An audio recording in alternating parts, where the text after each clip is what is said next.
Ishq is radical love. Ishq is a raging fire. And it's something that, as the Sufis say, burns everything except for Allah. There's something about love when it's pure, which is the antidote to ego, because love directs itself towards the beloved. And there's something about that ability to transcend attachment to one's own ego, which is alchemical and salvific, in fact.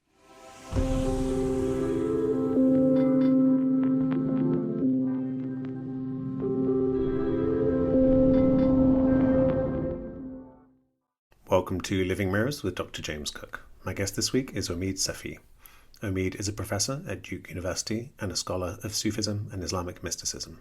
He's authored and edited many books, including Progressive Muslims on Justice, Gender and Pluralism, and Radical Love, Teachings from the Islamic Mystical Tradition. He also has a podcast called Sufi Heart on the Be Here Now network. In this conversation, we discuss radical love and justice, with a focus on the mystical experience of God's love. As wild as it may sound to modern secular ears, I actually think it makes sense to say that reality is made of God's love, or rather the love that is God. In my own work, I unpack this vision of reality using non-religious terms like the radical, unbounded openness of the nonconceptual totality of reality, which is a bit of a mouthful, but I think it's basically the same thing as God's love. Anyway, with that caveat made, I hope you enjoy this conversation with Omid Safi. Okay, I'm here with Omid Safi. Omid, thanks for being on the podcast. Thank you so much. Thank you for having me. Yeah, I'm very happy to have you here. And maybe we could begin with, for people who are not familiar with Sufism and the kind of mystical strands of Islam, maybe we could begin with a bit of an overview of what Sufism is. Yeah, thank you so much. It is essentially the contemplative and mystical dimension of Islam. And, that word mystical gets thrown around a lot by different people. And what we mean by it is simply that notion of mystery, that there is a mystery about what it is to be human, to be fully human. And, there's a wonderful saying in which God says, I am the secret of humanity, and humanity is my secret. And so, what would it mean to think about a way of inhabiting this human existence that encompasses and includes our physical being, that honors the body not merely as a kind of suitcase, if you would, for spiritual experience, but as something quite essential. And also goes on to say that the deeper that we go, or if you prefer, the higher that we go, the closer to a divine reality we get. And how do we access that? And how do we live at that level? That's really the focus. Right. And you've written a book called Radical Love, and you have this wonderful podcast, Sufi Heart, and really goes into these teachings on love as the thing we orient to deepen into that. And I really enjoyed an episode where you were talking about the different kinds of love in Sufism. I was wondering if you could share that with the audience. Absolutely. Some time ago, I was flying somewhere, and there was one of those magazines in the pocket of the seat in front of me, and I pick it up, and it said something like, are you looking for love? And I thought, well, aren't we all? And in one capacity, it seems like, half of the songs and the movies out there in some ways have to do with love.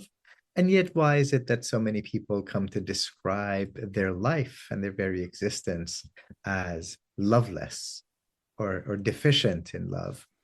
And part of that is because, particularly in a Western tradition, we have tended to collapse all of love into a physical, romantic, um, sexual, even kind of love between two people or more people, I suppose. And the Sufis, in a way, are pushing back against that. So our friends are teaching a kind of expansive notion of love, which would certainly include love that we have for our fellow human beings, but it could also be friendship. It could also be the love of a parent, of a child, of a neighbor, of a stranger, of a tree, of a cat, of the breeze, of sunrise and sunset, of angels, of dreams, of illuminated beings, of prophets and prophetesses, and ultimately God. And so, in that sense, it's it's a kind of reminder that our very existence owes itself to love. We are born out of love, that love is the cause of all creation. And it's it's the not the lack of love that we oftentimes suffer from, it's the overabundance of it. And but it's because we have settled for this very, very narrow part of the rainbow that we're missing out on everything else. Right.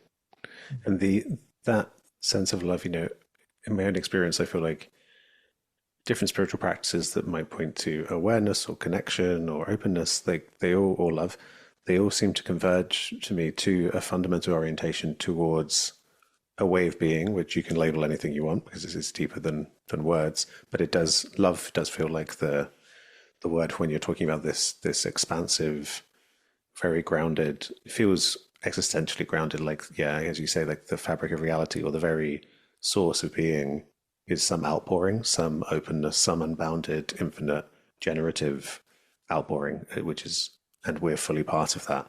So, yeah, what you said at the beginning about, I think both God as that generative ground of being, and then us as well. The whole thing is love. It's a big love in, and we turn away from that and overlook it. But then when you turn towards it, it's already the case. It's already the context that we're in. That's right. And part of the mystery of love is that so often we're trying to conceive of love and perhaps live a loving existence while keeping the ego, this Mm. finite limited self, at the center of the cosmos. Um, and there are at least two fundamental errors with that. One, this notion that our being is, in fact, this finite, limited self, as opposed to being something that is interwoven and interconnected with everything. So, part of our contemplative traditions and practices are to help us realize that, in fact, you and I do not end at the tips of our fingers, that we are deeply intertwined with the earth, that the water, the liquid that flows through us is fundamentally no different than the water that is flowing in the streams or in the oceans or falling from the sky or springing up from under our feet. Um, and that the breath that we take, which has, of course, such a connection with the spirit, um, is the same breath that the trees and the birds are taking in, and that we're linked in that way together. So, to begin with, this notion of a finite, limited, small self. And many of our sages, people like Rumi, keep reminding us that you are not this small world. You are, in fact, the grand universe itself. Why are you settling for so little? Uh, and then the second part is to have that sense, that illusion of a small self somehow placed at the center. So we think about love as if we have to generate it and then project it towards others. And since we've defined it as something romantic and sexual, it's usually something that we want it to be radiated towards one particularly attractive person. And half the time, we end up brokenhearted that that attractive person doesn't feel like reciprocating our love, or anticipating it even. And instead, what the Sufis talk about is not so much, like some superhero cartoonish figure who just has beams of light and laser pointing out from them, but it's the experience of standing outside under the rays of the sun.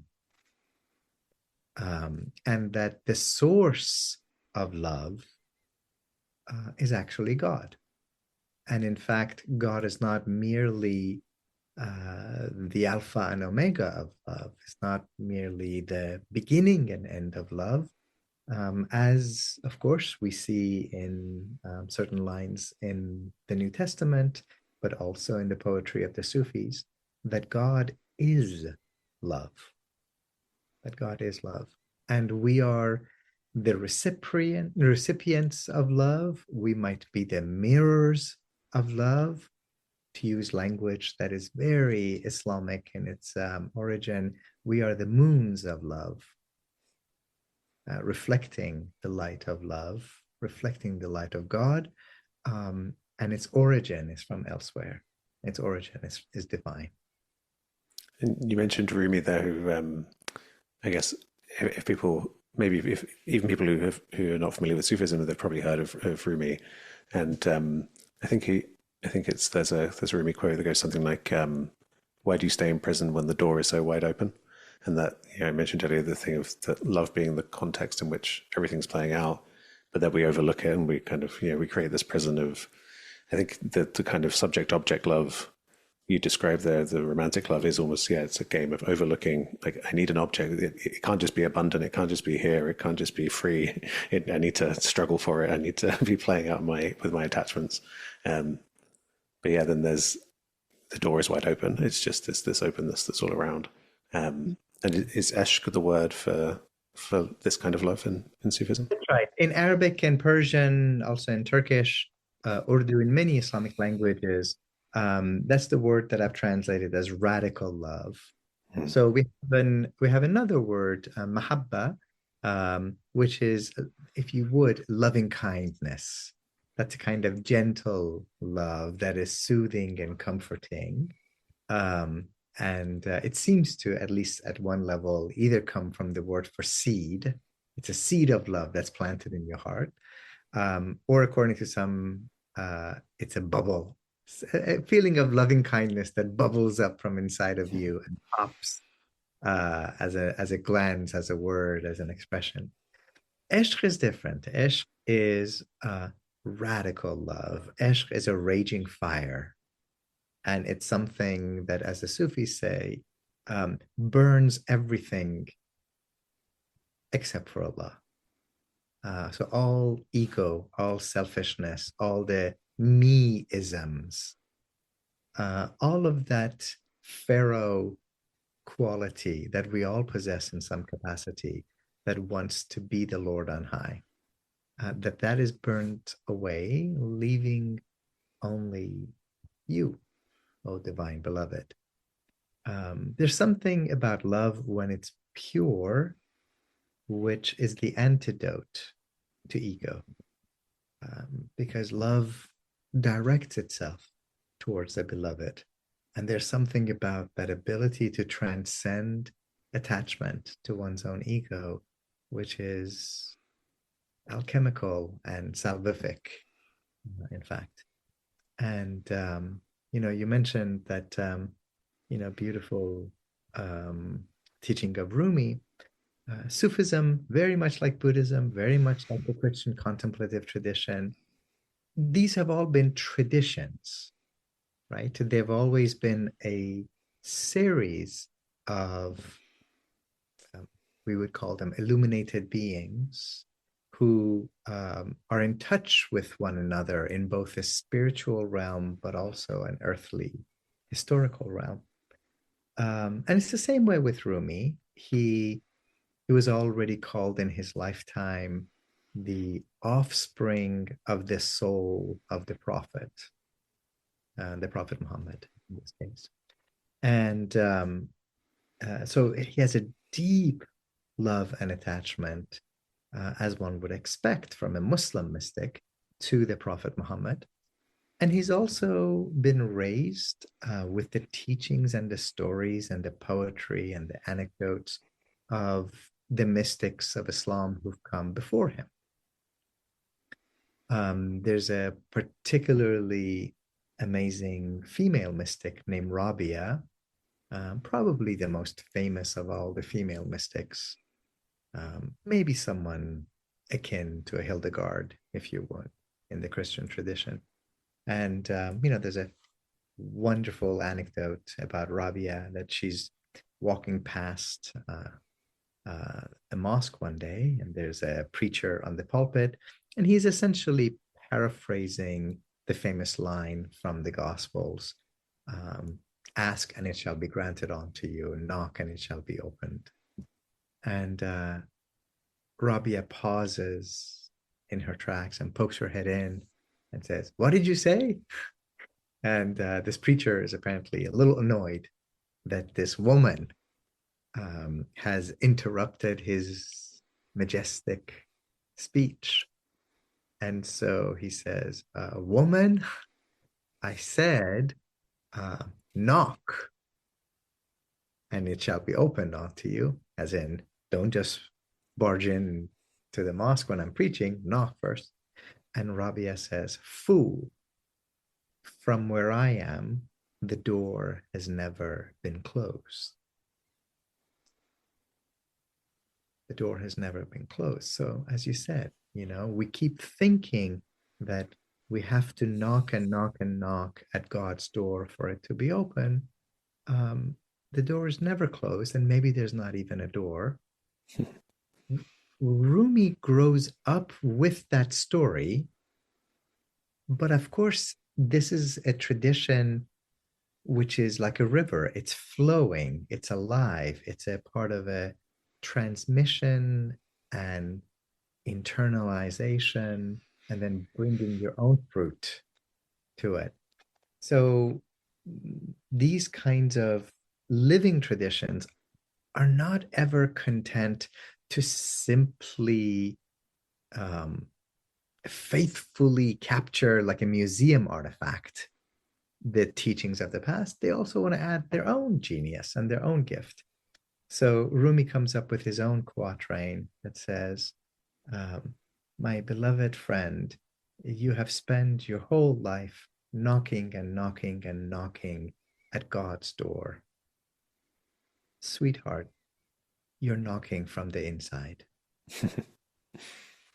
Um, and that notion that we are already home, that there is no place outside of God, that we are already enmeshed in God. We are inside of the divine, in the same way that the fish are in the ocean. And so imagine a fish that's going around going, "Where's the ocean? Where's the ocean?" Fish don't have a word for ocean, because they are of the ocean, they are in the ocean. And if they were ever lifted out of the ocean, would be the only time they would be aware. But how could we be somehow outside of God? What is that place that is beyond the divine? There is none. So I think it's that kind of a shift in perspective. We don't radiate love. We're standing under the rays of the sun. We don't have to knock until somehow we have earned the door to God being opened. We're already inside and knocking.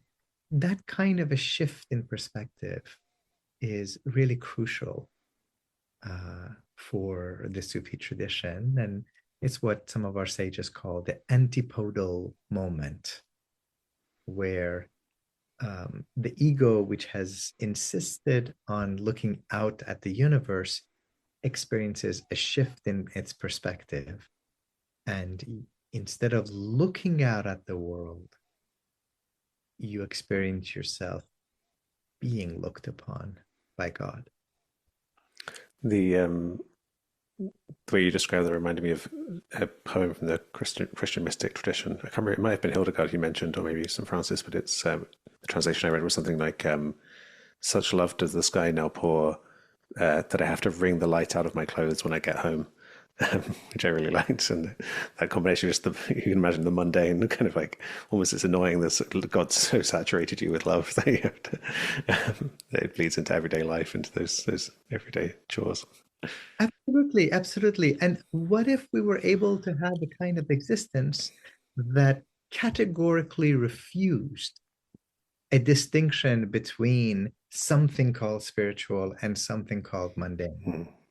Yeah. What if we were able to think of it as the life that we live at home, that the cooking of a food for our family members, that's spiritual practice, that cleaning up after the mess that our children make, that is a spiritual practice, and that the work that we have out in the marketplace, um, how we glance upon the people that we come across, that itself is the very stuff of of the path. And I think there's really something very profound to take to heart there. Yeah, I can't remember who it was. It said it. I heard from a Zen teacher once describing that the essence of Zen is doing whatever you're doing it fully, like whether it's the washing up or just being fully present with it. And that's what stayed with me. And every time I do the washing up now, it feels like a kind of an act of devotion or service of just being fully absorbed and, um, yeah, not letting yourself believe there is a separation between anything, between mundane and spiritual, and yeah, Yeah, yeah. exactly, exactly. I think that, wisdom from the Zen tradition, from the Christian contemplative tradition, is the very same insight. We should never be surprised when we hear um, the one truth echoing from many different traditions. And, Rumi says it very beautifully when he says, there's one light, though it comes through many lamps. Hmm. I love that. And, in the world in which we live, because of many competing movements, nationalist movements, ideological movements, and even, one has to admit, a certain kind of marketized view of spirituality where people are competing for hits and clicks and downloads and subscriptions and all of that. Um, People almost treat it as a kind of capitalist Olympics of spirituality. Um, and what if instead we were able to recognize that water is water? And as we say in our tradition, here we call it a river, there we call it an ocean, now we call it rain, this one we call the Atlantic, that one we call the Pacific, but there's only water. And then what if we also realize that we ourselves are mostly water? Um, so I think that's kind of where we're trying to get to. Yeah. And the so I feel like for some people with this emphasis on love can be quite healing to hear because I grew up in a time where there was a kind of a grotesque simplified caricature of Islam that came from a very Islamophobic place in Britain and I think across the Western world. Um, and I think to buy into that grotesque caricaturing is wounding to the people who buy into it, and so it's healing to see uh, to have contact with the reality of these traditions. And so I think the diversity of traditions within Islam, I'd love to hear you speak to that because before, as I was prepping for the interview, I was actually ended up on the Wikipedia page for progressive Islam, and you were the first person who was mentioned on the text by the second or third sentence. So I was like, okay, yeah, this seems like something that might be up your street. As a as a person who is very blessed to inhabit this brown body, um, I'm certainly not ignorant of the ways in which um, animosity, prejudice, discrimination, hatred, violence against Black and brown people, Asian people, queer people, poor people, undocumented people. It's um, it's a crisis of the world that we live in, and in some ways, we only have to look around the world, and as that great poem by the Somali British poet Warsan Shire says, I ran my fingers across the atlas and I asked it, where does it hurt? And it said, everywhere. It hurts everywhere. So, we can go around the world. Again, this is not an Olympics of suffering. Um, whether we're talking about Myanmar, the Rohingya, India, Kashmir, Afghanistan, Pakistan, Iraq, Yemen, my God, Palestine. Absolute, unqualified Hmm. disaster of a genocide that the world is witnessing, um, and because of the will of a couple of superpowers seemingly unwilling to stop it. Um, and it goes on and on. Of course, there's no nation has a limit on it. We are seeing a rise in anti-Semitism, the prejudice against Hispanics and people of African descent, so on. Um, so I'm not unaware of the way in which in Europe and in North America, prejudice and discrimination against Muslims has now moved very much from the fringes to the center. Hmm. In many European countries, political parties which explicitly run on an anti-Muslim, anti-immigrant platform are now routinely getting about 30% of the vote. And of course, in my own home of these United States of America, we have now a re-elected rapist and a felon, um, 34 cases of sexual assault against him, who ran on a campaign of the Muslim ban and with the ungrammatical um, example of prejudice married to bigotry, married to an ungrammatical articulation when he stated that Islam hates us, um, as if Islam could somehow be the subject of a sentence. Um, and I say all of that recognizing that the primary victims in these cases are Muslims, people sometimes imagined to be Muslim, African Americans, and others, as we've already talked about, Asian folk. And yet, at the same time, we as a human community are deeply, deeply intertwined. Whatever it is that affects one directly affects all indirectly. So, whenever you have individuals and a community, and in this case, well over half of my own country, that harbors prejudice and discrimination, hatred, and the intention to commit violence against a people and a tradition, it is they themselves who are also poisoned. Hmm. That's the thing about prejudice is that it poisons the person who lives with it. And if you come from a contemplative tradition in which you hold that healing and wholeness is the birthright of all of us, yes, you begin with the ones who are closest to the pain. You begin with the ones who are the direct recipients of discrimination, but you also reach out in compassion and say, I wish for no one to live with the kind of hatred that you're living with. I would actually wish for you. That's what I would wish for the supporters of Trump. It's what I would wish for Israelis and supporters of the Israeli government, I would love for you to be free of the fear and the hatred that right now is emanating so clearly from you. And I would love for you to know the sweetness of dignity and freedom and justice for all. And I do think that's it's a better way and it's a higher path.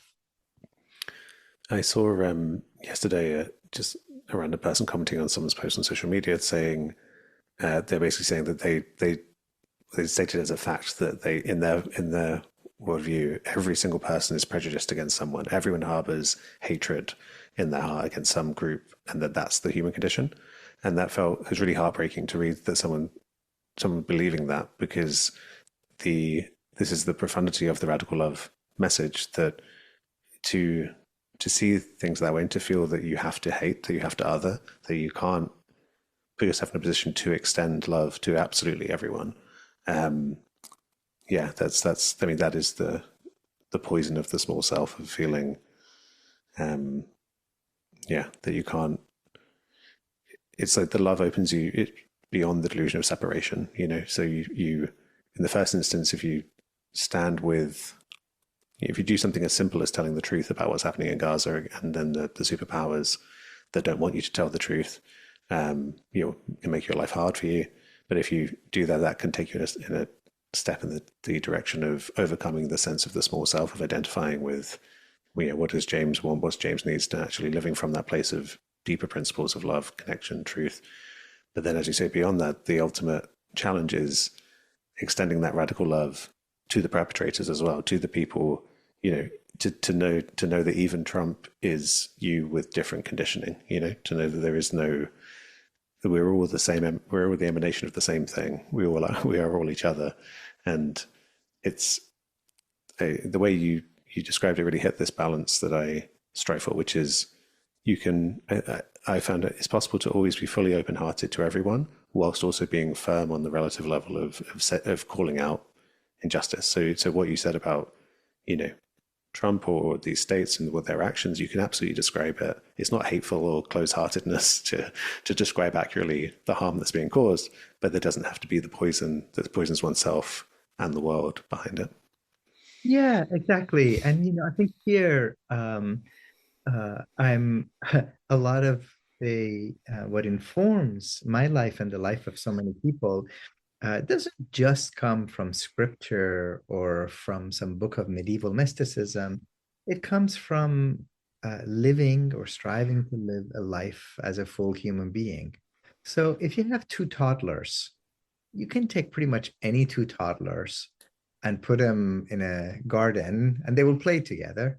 They don't pause to ask, is brown and is that one Asian and what language do you speak? And toddlers will sometimes play together for 3 hours. And then you're like, what was your friend's name? Like, I don't know. I don't care. You were just playing. And that's what we would call our primordial nature. That's our true self is to play together, to live in the same sandbox, Mm. the only box in the whole cosmos that we have. I'm here on the side of Desmond Tutu and Nelson Mandela, who correctly say hate is not innate, hate is learned. Mm. And if it has been taught, if we have been taught to hate, then we can be untaught and it can be replaced by something like love, which is actually much closer to our divine nature. The one thing I would add, just as an addition to what you said um, about everyone has prejudices, which of course is true. Sometimes when we go to it and we just leave it at that, or if we leave it at that, it can sound like, well, I'm prejudiced against such and such a people, and you're prejudiced against that kind of a person. And so, see, we're all equally messed up. Um, and maybe from a point of view of all of us falling short of our essential divine self? Absolutely. But what's interesting is that, the very definition of racism, it's not just prejudice, it's prejudice and power. It's Mm. prejudice and the ability to translate that prejudice into a systematic and structural way to make life miserable for some other people. Um, and in this world that we both create and share, there are some folks who have access to unearned systems and institutions and superstructures of wealth and power that make that kind of a prejudice and hatred a little bit more likely to be actualized. So I think for those of us who care about love and we want to be on the side of love, we have to recognize that same truth that the Sufis have said, that the Black prophetic Christian tradition has always said, which is that all that we mean by justice is love when it comes to public. That if you love the folk, you cannot be silent when you see the folk being bombed, when you see them being starved, when you see them being occupied or discriminated against. Love compels you to say something, to do something. Um, and, I think in this way, sometimes I do find what we're called to do is to be a mixture of the great love of Rumi with some of the truth telling of someone like a Malcolm X, which is, when he says things like, I would love to love my oppressor, but I can't do that as long as you've got your boot on my neck. Right. Actually, before you can ask me to love you, I need to remove your boots that are pushing me into the ground. I need to pull out the knife that you have in my back. And I think that's a really powerful insight as well, that the language of love, as we were talking about it earlier, it's not only spiritual and otherworldly, it's very much also something of this world. It's about the wrinkled stomachs of the hungry. It's about people living under war and occupation and homelessness. Uh, and that task of love and illumination and spirituality is also about learning to share the small third rock from the sun. Yeah, thank you so much for. I really appreciate you exploring the kind of nuances there of prejudice and hatred and systemic aspects of racism. And because when I mentioned that quote, the thing that I felt they were communicating was that they believed everyone carries a kind of like an unconscious projected kind of malignant hatred for someone, that they're playing out some, and I don't believe that's the case. I think there are plenty of people who don't have that, but I may have used the word prejudice, which you're right to point to, not advocating some naive everyone's colorblind and not affected by the kind of systemic racism that we live in. But yeah, I think I'm a big fan of bell hooks, and she writes all about this kind of intersection of love not just being a feeling, it being an act as well, in terms of justice is an absolutely core part That's right. of. Yeah. And to think about love as a power, love as a faculty that we can grow in and grow into. Um, I mean, we sometimes talk about love as this thing. I love you today. I may not love you tomorrow. I loved you yesterday, but I won't, it has changed now. And instead to think about love as almost like well-being and health that Yeah. we can grow into, and that it's not a finite thing. And we haven't spoken about kind of self love. Do you see that as an important part of one's spiritual practice? I do, and uh, with the small caveat that self-love cannot simply be the love of that very Mm-hmm. small, right, center of the world, Pharaoh, self that we were trying to Yeah, move. an egoic, narcissistic love. Yeah. That's it. I think it has something to do with the way that Christ talks about it. You have to learn to love your neighbor as yourself. And there are so many people who genuinely loathe themselves. Um, I'm a teacher and I teach primarily 18 to 22-year olds. I see so many people who hate their own bodies, and they've hated their bodies since puberty. Um, if you're filled with that kind of loathing for yourself, it's very difficult to love Mm. her and the stranger, right? And that at some point, there's people that are kind people, nice people. They would never in a million years think about going up to a random stranger and saying like, "You look disgusting." And yet every morning Right. they roll out of bed and they go first to brush their teeth and they look at themselves in the mirror. Their first thought is, who is this old, wrinkly, disgusting, right? And why is it that we cannot,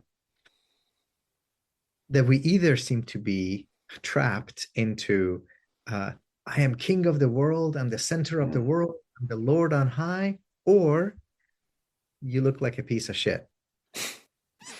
And whereas whereas not that middle ground, but that higher ground where we would say, here's a child of God.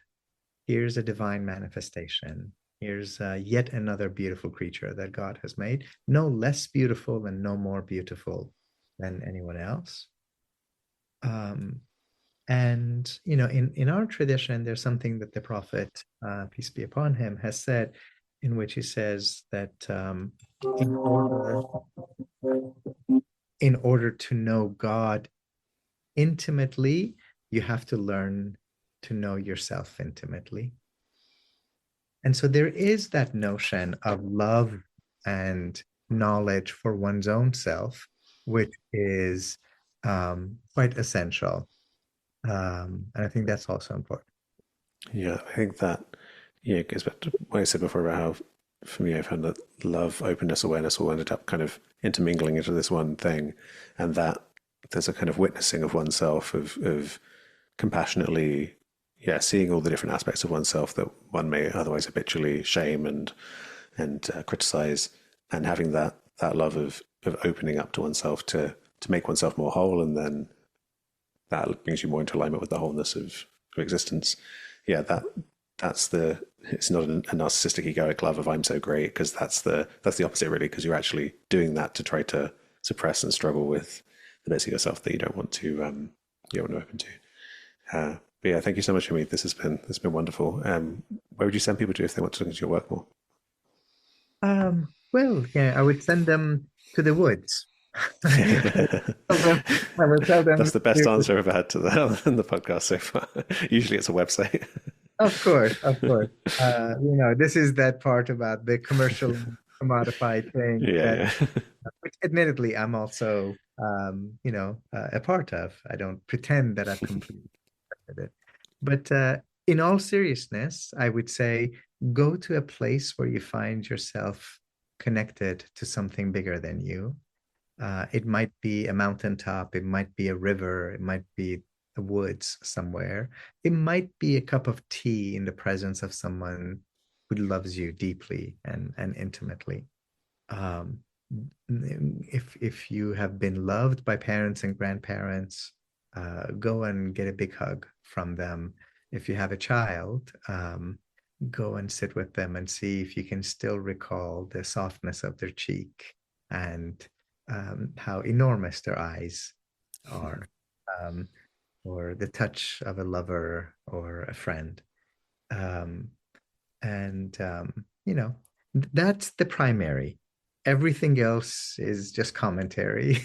And for the work that I do, we have a website, of course. It's www.illuminatedcourses.com. And there's information about, the books, and we have some retreat programs and online courses that hopefully will keep sending you back to the mountaintop if we do all those real sources of rejuvenation. Wonderful. Great. And thank you again. Thank you. Thank you for having me, and thank you for your friends for joining us.